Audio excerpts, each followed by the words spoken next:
Greetings. Welcome to So Much to Talk About here at the Dr. J. Julius Erving Golf Classic. My pleasure to have the host and MC everything. You know, this gentleman has meant a lot to the game of basketball and humanity. Mr. Julius Erving, how are you? I'm doing great. I'm in a good mood right now. We got a lot of friends, family, relatives, and fans who are taking part in the event, and I'm just very humble and thankful. Yeah. And talk about how you're paying it forward and being able to give that thankfulness and that humanity back to others. Yeah, it's been a story all my life. The Salvation Army is the main beneficiary here. They're a charity that, you know, kind of took me off the streets of Hempstead, Long Island when I was before my teenage years.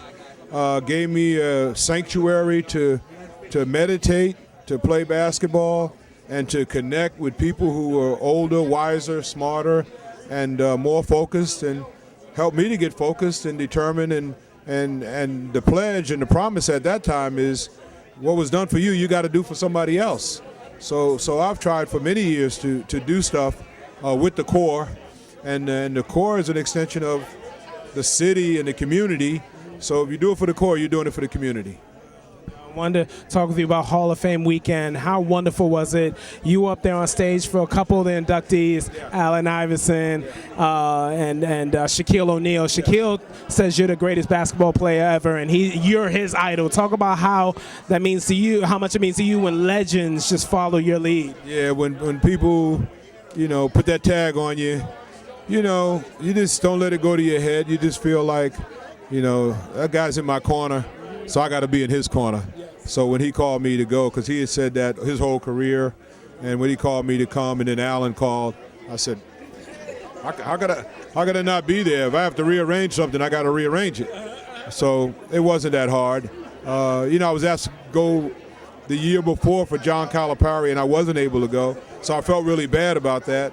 But UMass connection, UMass. I told him I'd make it up to him. UMass connection, right? Yeah, that's the UMass connection, right?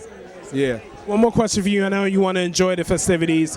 Talk about now also just how it's important for the youth, the young generation to know the history of the game. People like Cumberland Posey and Coach John McClendon, people like that, how it's important for the young people to know the history of the game, you know, to be able, because if you know your history, you know the future. Yeah, I think you got to put the extra work in, and when you really think about it, you can Google anybody these days and sit there and be fed the information.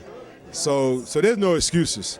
There's no excuse for not knowing the history and not knowing the stars of yesteryear, the contributors to the game, even the media performers who made their contributions and were critical, but justifiably critical when they needed to be. You know, there are a lot of them that are members of the Hall of Fame too. So find out about those writers, the Phil Jasners of the world, you know, who was here in Philadelphia and who was a really good friend of mine.